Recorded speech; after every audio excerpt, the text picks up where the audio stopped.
let us begin with a new topic, diffusion.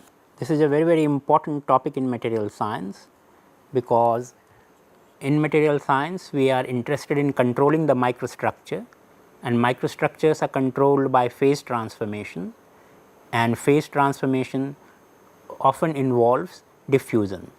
So, we will talk about diffusion. Diffusion is essentially a mass transfer,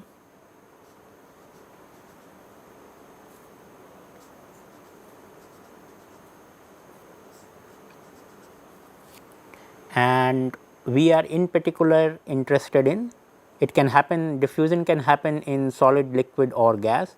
Our main interest is in solid state diffusion.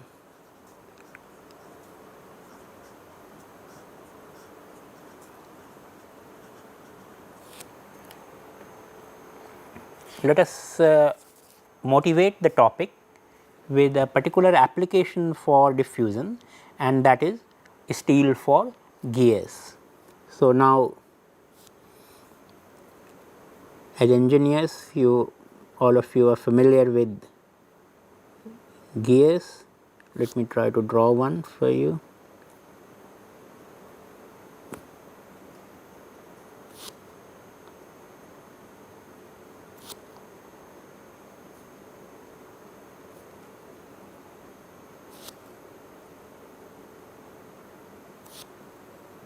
So, I am trying to draw a gear which has teeth.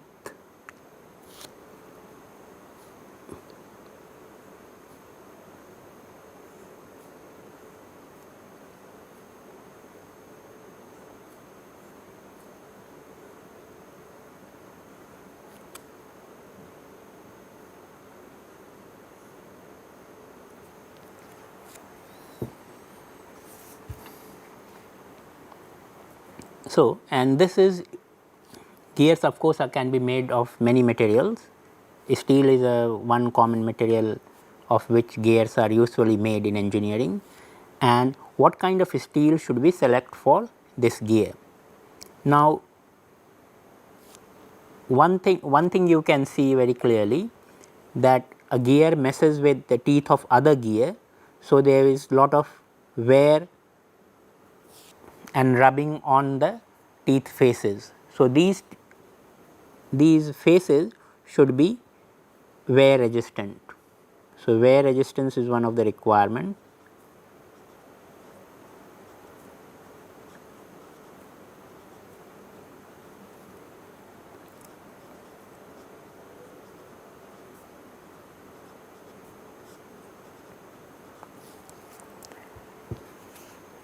Now, wear resistance requires harder the steel, higher is the hardness, higher is the wear resistance. So, this implies that we should choose a steel of higher hardness. And we have looked at in the phase diagram that higher hardness comes from higher carbon. So, we should select higher carbon steel, because higher carbon steel will have more Fe3C, for example, and this will increase hardness. So, quite often higher hardness can be achieved by higher carbon, but we also, because we want to machine the gear, in the forming process we require machinability.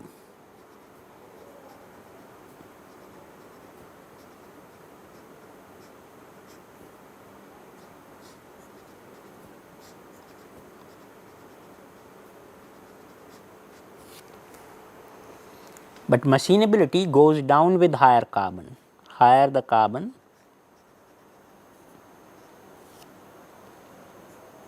implies lower machinability.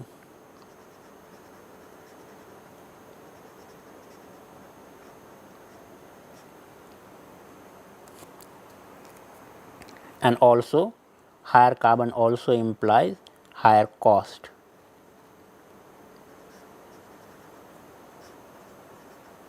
So, both the cost of the steel as well as the cost of processing will increase higher the carbon we choose.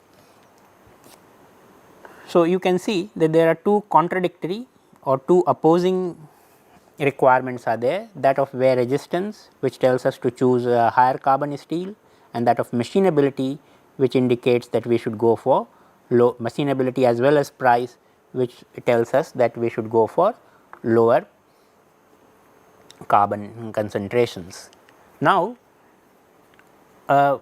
optimization can be done if we note that wear resistance is required only on the surface.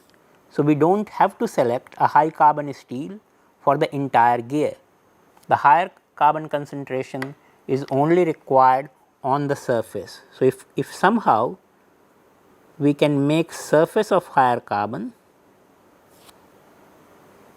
if we can make the surface of higher carbon,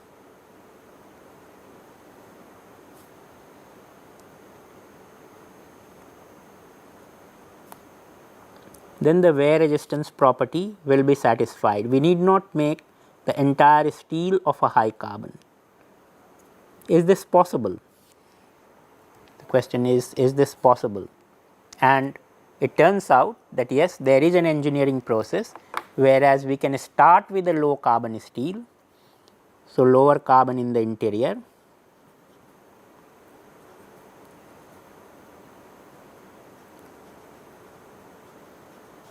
so we can start with low carbon steel. So, this gives us good machinability.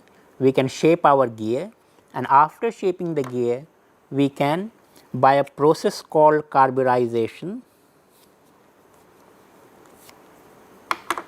we have a process called carburization,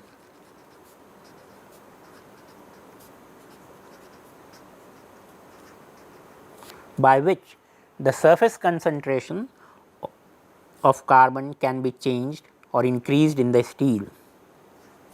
Carbon concentration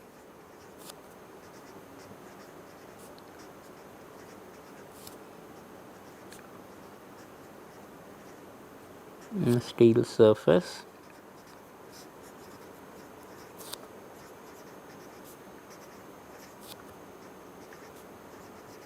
can be increased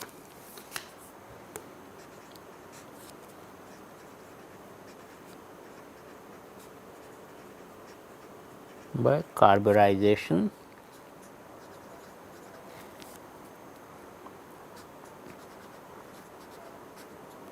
By carburization treatment.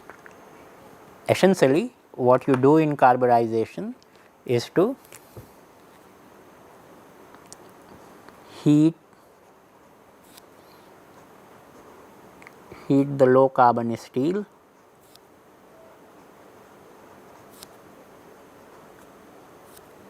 in a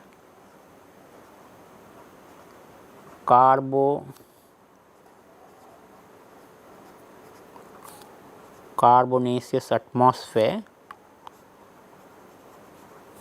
So, let us say we can achieve this by packing in carbon powder,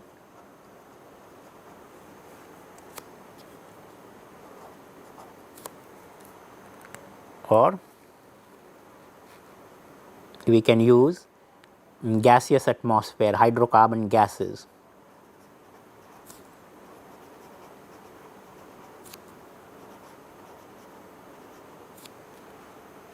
If you are doing a packing in carbonaceous powder, this is sometimes called pack carburization.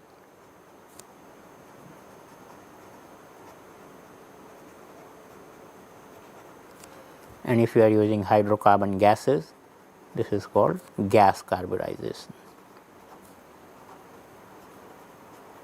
We will not go into the details of carburization heat treatment here, but it is what we want to emphasize, that there is a process, there is an engineering process available to us, where we can start with a low carbon steel which has good machinability. So, we can shape our gears easily, and then, but such a gear will not have good wear resistance because it is of low carbon steel. Then we can improve the wear resistance by increasing the carbon concentration on the surface by a process called carburization. But how does carbon from the atmosphere, from outside atmosphere get into the steel, and that is the process of diffusion. So, diffusion is required for carbon to enter into the steel and enrich the surface layer. So, carburization is possible, this is possible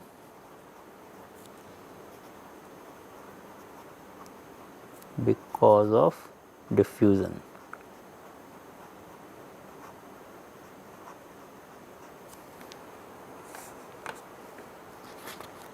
Let us look at, this is a very classic example, let us look at a little bit more recent modern example, and that is forming of a p-n junction. When for electronic circuits a p-n junction is formed, it is not formed by welding together a p-type and an n-type semiconductor. What is usually done is that you have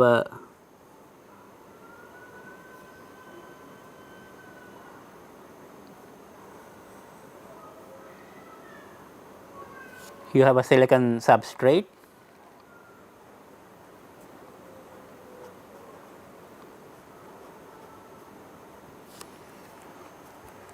and then you will deposit on it an n-type region.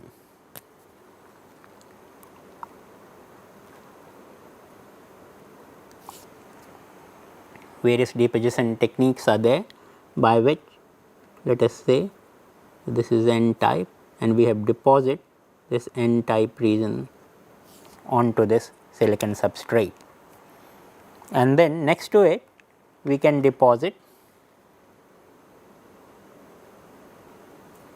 a p-type region.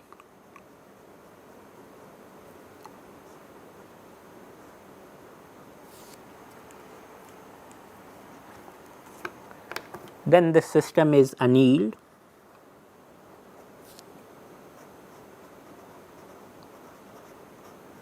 which is just a term for heating in a furnace.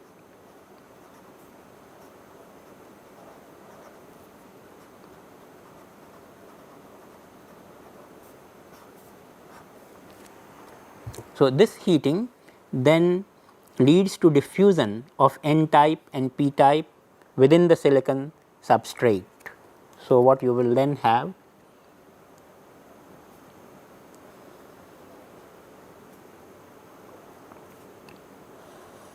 what you had deposited on the surface will enter by the process of diffusion into silicon, and you will have an n-type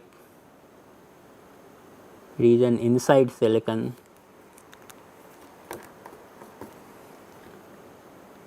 and a p-type region inside silicon, giving you a nice p-n junction inside.